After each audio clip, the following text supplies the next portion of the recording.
noches, ¿cómo están todos ustedes? O buenos días, no importa en el momento que usted vea este video. Y una entrega más, y así llegamos hasta aquí con sus amigos Eric Fuente y Mel Hernández. ¿Cómo estás, Eric? Muy bien, Melba, ¿y tú? Bien. ¿Cómo estará nuestro público? Yo me siento angustiado por las últimas noticias, ¿no? Porque veo eh, con estupor el que haya habido una emocionalidad tan grande de toda la gente que se supone que está cuerda en Venezuela con la cuenta falsa esa de Wilexis. Entonces aquella emoción, 15.000 seguidores en un día, y entonces todo el mundo, sí, vámonos para la calle con Wilexis. O sea, ¿hasta dónde llega la paranoia, la esquizofrenia colectiva que está viviendo Venezuela? Que siendo conscientes de que estamos sometidos por una banda delictiva, porque una banda delictiva que está además ramificada o subdividida en varios grupos, pero una banda delictiva gigantesca, ¿no? Es el crimen organizado más efectivo de la historia de la humanidad. Pues, perdón, yo no creo que hay país en el mundo que ha vivido, Melba, lo que hemos vivido nosotros los venezolanos, ¿no? Que son 61 años de saqueo continuo y cuidados y mucho más hacia el pasado, ¿no? Pero de parte de los partidos políticos, ¿no? Porque los gobiernos anteriores sabemos nosotros que no fueron de partidos políticos, sino que fueron de la Fuerza Armada Nacional, en este caso. Entonces, ¿cómo es posible que estos partidos que le prometieron a la sociedad venezolana en 1958 libertades y que todo iba a ser mejor, se encargaron durante estos 61 años de que cada día el venezolano estuviese peor? Estamos tan peor que atacó la psiquis del venezolano, pues, porque lo que vemos ahorita es un problema patológico colectivo. Todo el mundo está loco por salir de los delincuentes, tan desesperados que tienen esperanza en otros delincuentes. Bueno, pero es que el país está secuestrado por delincuentes. 61 años de delincuencia continua disfrazados de presidentes y para ustedes contar. Esa cátedra, ese respeto, ese amor al país, ese progreso del país, eso es mentira. Eso fue para adueñarse y hacer todo lo que hoy en día, y así llegamos hasta aquí. Es lamentable, pero a veces digo, eh, ¿qué le pasa al venezolano? Pero también me doy la respuesta y digo, bueno, pero es que esto es lo que nos insertaron, ¿sabes? Esto es lo que nos enseñaron a que, bueno, vamos a optar por lo mejor de lo peor. Claro, Dentro de lo peor, voy a escoger lo mejorcito. Y es lo como, mejorcito es quien hable duro. Y ahorita está hablando duro un malandro. Y entonces, bueno, vamos a apoyar al malandro. Y eso pasó en el 2014 cuando los malandros de Tocuyito también se alzaron. ¿Te acuerdas de la persecución de nuestros héroes? Porque esos sí son héroes. Nuestros libertadores que dieron su pecho, ¿verdad? Con cartón y con tapas de plástico contra plomo. Eso es héroe. Esos sí son héroes. ¿Entiendes? Entonces, yo digo, bueno, de que estamos infectados, ¿será que más virus que este? ¿Ah? Este es un virus mental y emocional.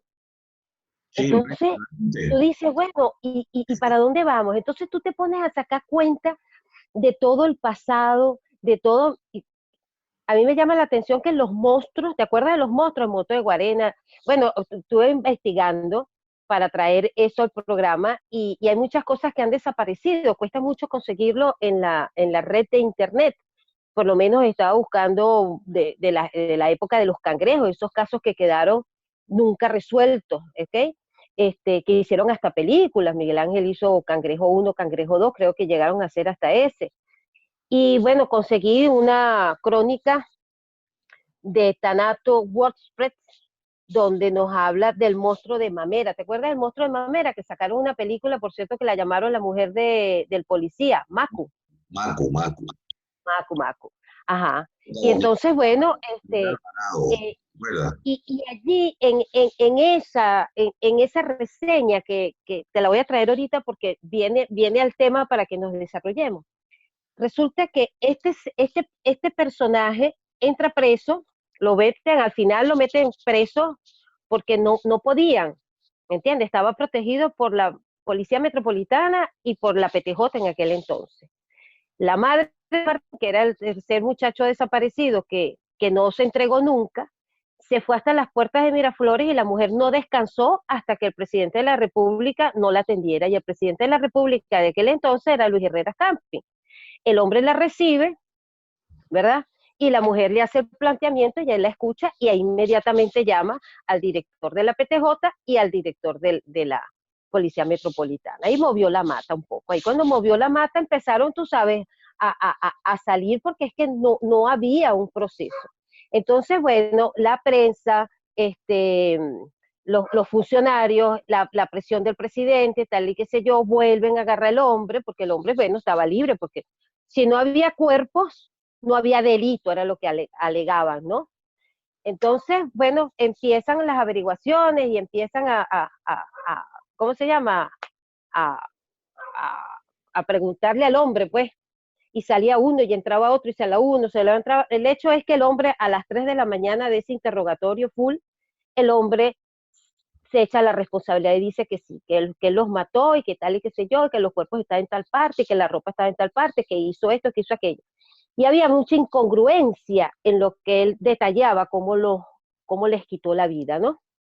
Y él dice que, bueno, que el muchacho Martín, el hijo de esta señora que nunca descansó, se encontraba en el Ávila. Efectivamente encontraba un cuerpo en el Ávila y él dijo que era eso. Entonces yo voy a leer esto aquí. Entonces Ledesma, así se llamaba este funcionario, que por cierto está vivo, le dieron 30 años, salió en febrero del 2000, quedando pendiente, ¿verdad? Le perdonaron 11 años de su condena, ¿ok? Y en abril de 1997, de una manera muy tajante, Martín dio una declaración, pues en un comunicado dijo que no iba a aparecer por ningún lado, porque él había aceptado identificar los restos hallados en el Ávila como lo del muchacho. Pero resulta que eso era para encubrir a las personas involucradas, ¿ok? Porque era un grupo de PTJ y policías de la metropolitana que tenían un grupo que se llamaba el Escuadrón de la Muerte, ¿ok? Entonces yo tengo esto aquí, yo estoy impactada, porque esto lo vi hoy. Entonces el Escuadrón de la Muerte. Entonces ni aparecería nunca y aseguró además que había aceptado identificar los restos hallados en el Ávila, como los del muchacho, para encubrir a algunas personas involucradas en cuestiones oscuras. En aquella oportunidad no quiso decir más nada. Solo cuando estaba en libertad confesó que aquellas osamentas pertenecían realmente a una mujer llamada Sonia y a un hombre apodado El Tuerto, delincuentes asesinados por un inspector de la PTJ y 2 agentes de la Metropolitana. Reveló que a comienzos de los años 80, funcionarios policiales de distintos cuerpos concibieron la idea de crear un escuadrón de la muerte. El mismo Ledesma había aportado al grupo una lista con 7 muchachos que deberían ser asesinados. O sea, que ellos pasaban la lista, entonces yo te paso mi lista, tú matas a los míos, yo mato a los tuyos, y así el hombre pudo pasar la prueba del polígrafo. De hecho, él la pidió en el juicio.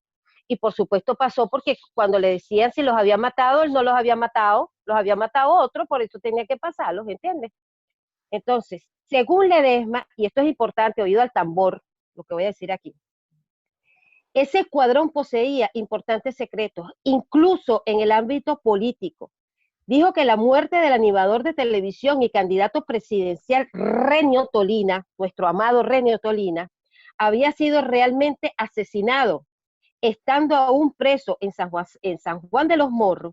Ledesma recibió una segunda oferta para integrar un escuadrón de exterminio. Este sería liberado, según las palabras de Ledesma, por el comisario Henry López Cisco y el exfuncionario de la PTJ, Anoel Pacheco. Él, Ledesma, declinó la oferta porque había cambiado y ya no quería ejercer ese tipo de justicia. ¿Eh? ¿Qué te parece? Habla. Bueno, pero vamos a empezar con el primer caso en Venezuela, chica, que es el que destapa esta olla. Porque tú sabes que al final este Ledesma, Esto, esto es por el frío, permiso. mira, Ledesma cae no solamente porque hay presión del presidente, etcétera, etcétera. Hay que recordar algo importante. Él es un oficial o un efectivo policial que no es de alto rango. Él no viene de una familia pudiente. Él es un Juan Bimba. Entonces, por eso al final se ejerce la poca justicia que se podía ejercer en el momento, con todos los vicios y todo, porque es un Juan Bimba. Pero vámonos más atrás. Yo quiero que recuerdes tú el año 73, cuando desaparece el Niño Vega. Tú sabes que el Niño Vega Bueno. muere en un vehículo y él muere por efecto del monóxido de carbono, ¿no? Que lo asfixia. Entonces lo agarran, lo habían secuestrado y lo tiraron por allá por Maitana, donde la gente se come las cachapas cuando está viajando por la regional del centro, vía Maracay, vía Tejería, vía La Victoria, ¿verdad? Bueno, resulta que en ese caso, tú sabes que el personaje más sonado fue Omar Chino Cano, ¿no? Pasa que Omar Chino Cano era esa patota donde estaban unos Zuloaga, donde había un sobrino de Pietri de Caldera, la esposa del que era presidente en ese momento de Venezuela, y todos esos señores se fueron al exterior. Todos ellos estaban vinculados con el caso. Tú sabes que le piden al papá del Niño Vega 150.000 bolívares, que eran aproximadamente unos 25 o 30.000 dólares, pero los tipos lo que estaban era endeudados por droga, porque toda esa patota de gente lo que se la pasaba era consumiendo droga.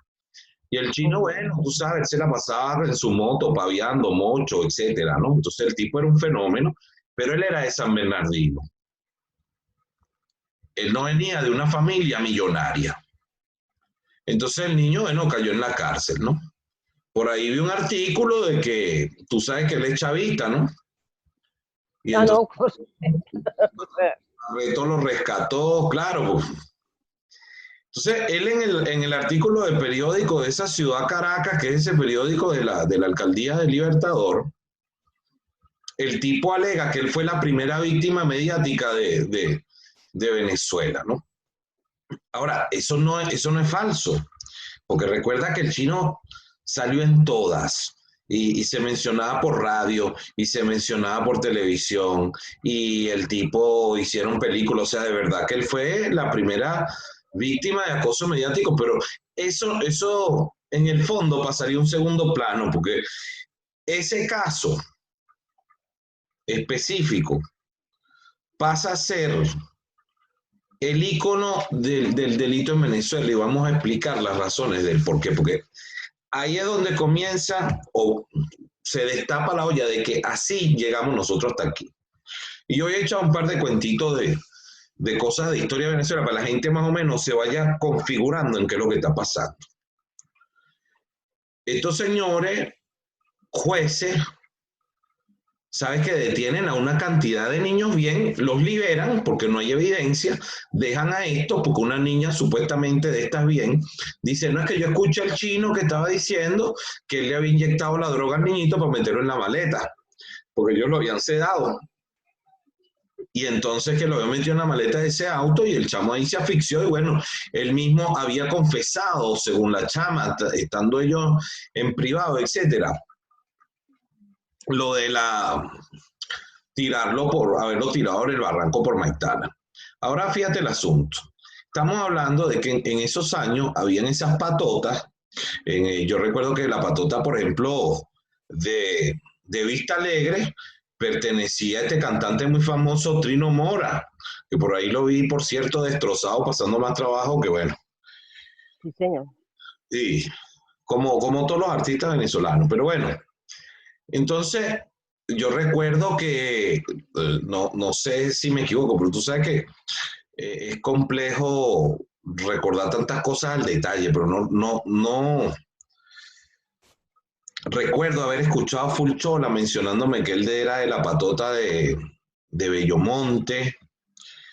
Esa patota también pertenecían otros cuantos personajes, pero bueno, recuerda que dentro de todo también yo soy bastante mucho más joven que ellos y a pesar de que compartiéramos esas anécdotas en algunos momentos, eh, yo no soy una persona del medio ni tampoco muy allegado a todos ellos, ¿no? Son cosas meramente circunstanciales, pero entonces, bueno, se han ido registrando ahí en mi memoria. Resulta que cuando analizamos la mayoría de las patotas que habían en Caracas, estamos hablando Altamira, La Castellana,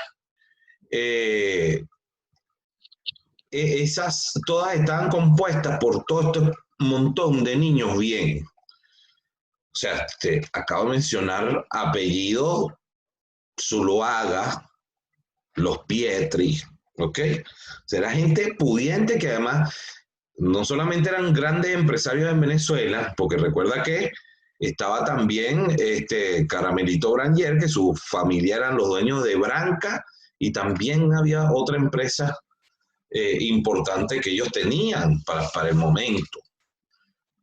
Entonces, ¿qué pasa con esto? Vamos a devolvernos un poquito a algo que la gente no recuerda colectivamente, la sociedad colectivamente no recuerda esto, sino para el mal, ¿no? Pero yo hoy lo voy a recordar para el bien. Juan Vicente Gómez tenía los chácharos, eso eran la policía. Cuando llega el general antes de Medina, recuérdame, Eleazar López Contreras.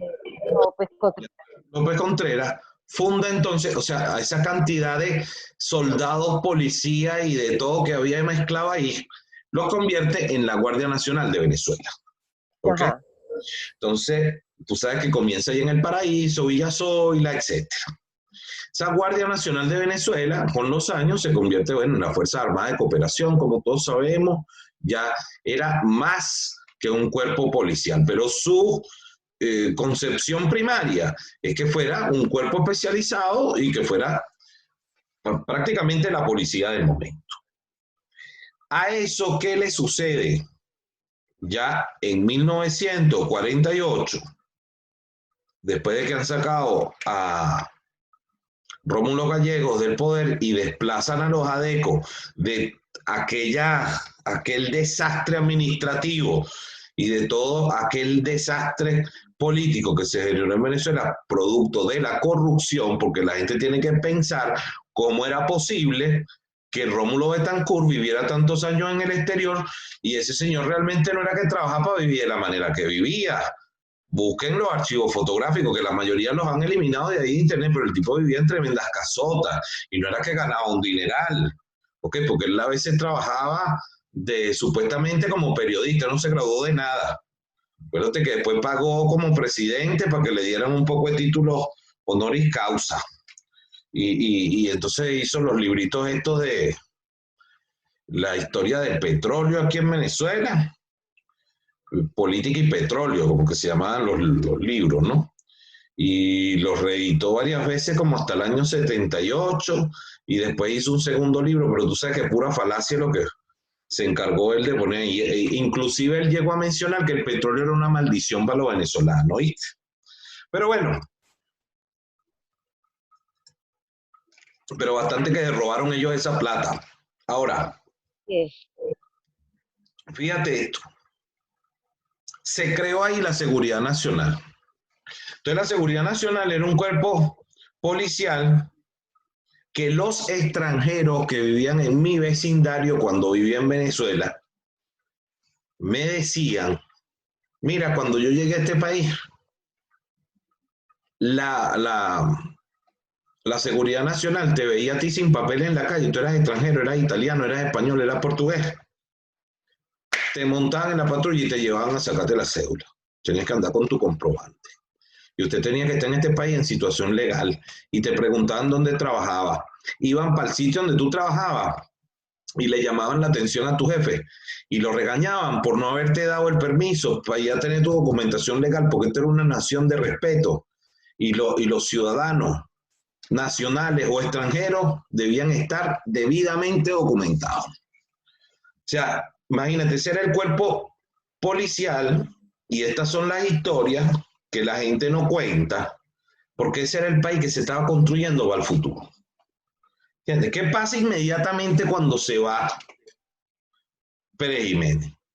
Entonces crean la Policía Técnica Judicial y le dicen a los señores, todo el que no haya cometido delito de derechos humanos puede pasar a formar parte de la fila del cuerpo técnico de policía judicial, ¿no? De la policía judicial, que creo que después le dicen policía técnica judicial y después le ponen el 6CPC o CPT. Bueno, tú sabes que le han cambiado nombre como 80 veces, pero sigue siendo la misma porquería.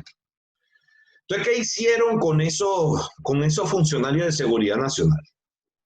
Agarraron y lo empezaron a mandar para diferentes zonas del país. Vamos a mandarte para Yaracuy, vamos a mandarte para el Zulia, vamos a mandarte para Táchira, Mérida, y así lo fueron regando, Barinas, etc. Y entonces los iban colocando en un puestico. Ellos pasan ahí 10 o 15 años y a casi todos procuraron despedirlos, ¿ok?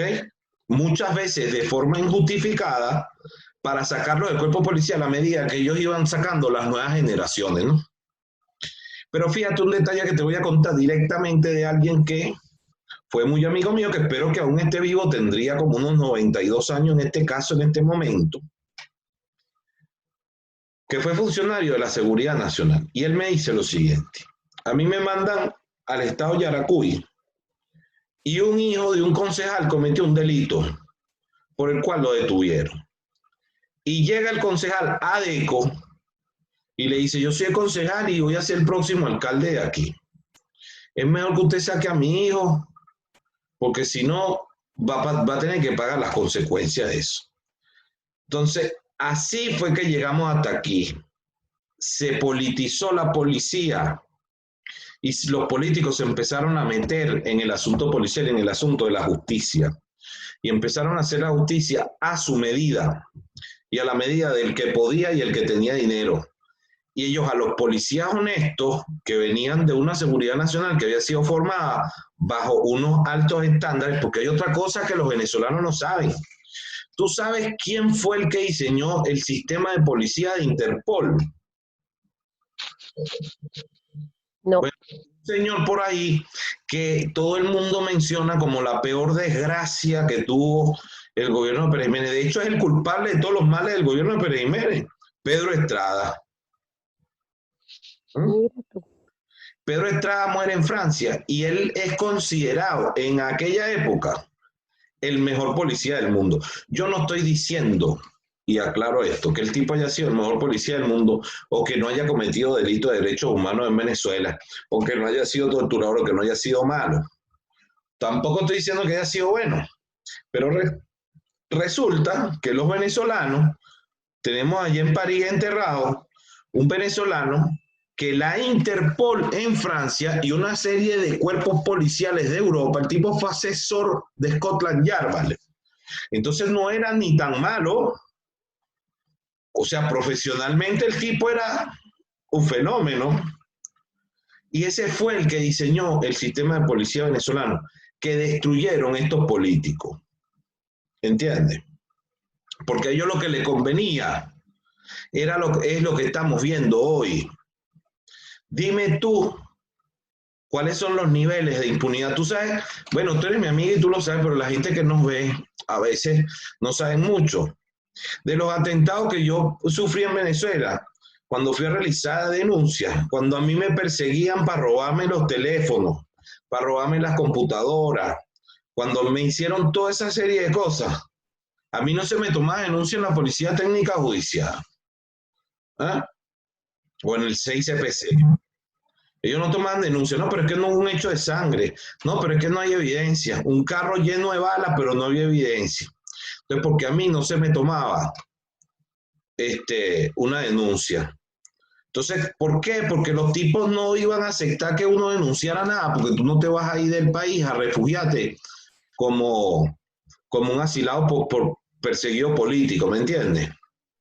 Ellos no van a permitir eso. Entonces, a fulano de tal. Por eso cuando le dicen a uno, no, pero pobrecito que Guaidó está dejando el pellejo. ¿Qué pellejo si ese carajo? No le han hecho una cuarta parte de lo que yo viví. Y yo no soy el tipo más famoso de Venezuela. ¿Entiendes? Entonces, ¿por qué nos persiguen a nosotros? Por las ideas.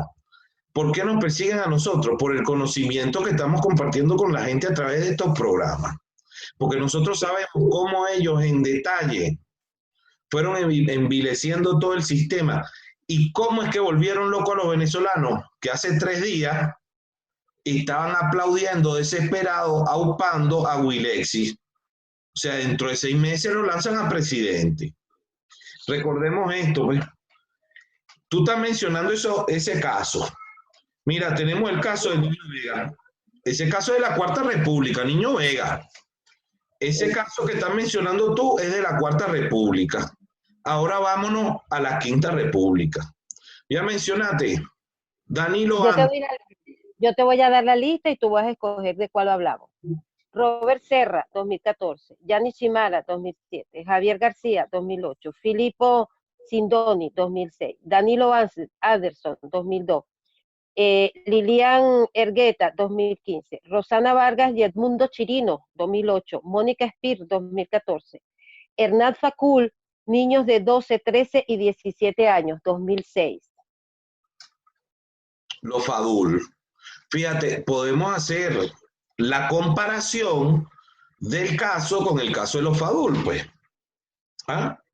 Ahí tienes tú, pasa el caso del Niño Vega en la Cuarta República y en la Quinta, ¿cuál es el reflejo? Porque yo lo que quiero es que el venezolano entienda que es lo mismo. Estamos en Adeico Pey vestido de rojo, es lo mismo, son los mismos delincuentes. Pero ahí te olvidaste ya lo voy a buscar aquí, de Otaiza. No, bueno. Ahí te olvidaste del caso Totesó. El Totesó, imagínate. Bueno, es que son tantos casos. Danilo Anderson y Totesó tienen el mismo autor intelectual del hecho como alto sospechoso de ese delito, ¿verdad? Tenemos, ¿quién más? Bueno, es que entre chavistas, tú sabes que los chavistas se han matado. Y nombraste tú a Renio Tolina. Entonces, Renio Tolina muere por razones políticas, obviamente.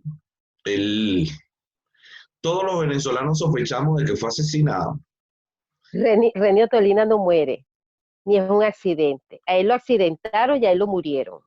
Claro, y tristemente era el nacimiento con Renio Tolina de una tendencia política que realmente representaba a las personas que pensamos hoy en día como tú y como yo y como las muchas personas que nos ven. Porque era una alternativa ante el socialismo, era una alternativa ante el comunismo. Aunque la gente diga que no, aunque la gente diga que no. Pero bueno, ahí tenemos.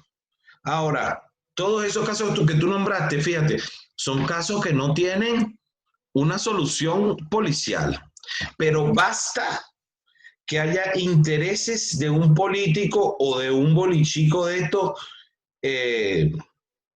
y entonces los casos se resuelven mágicamente.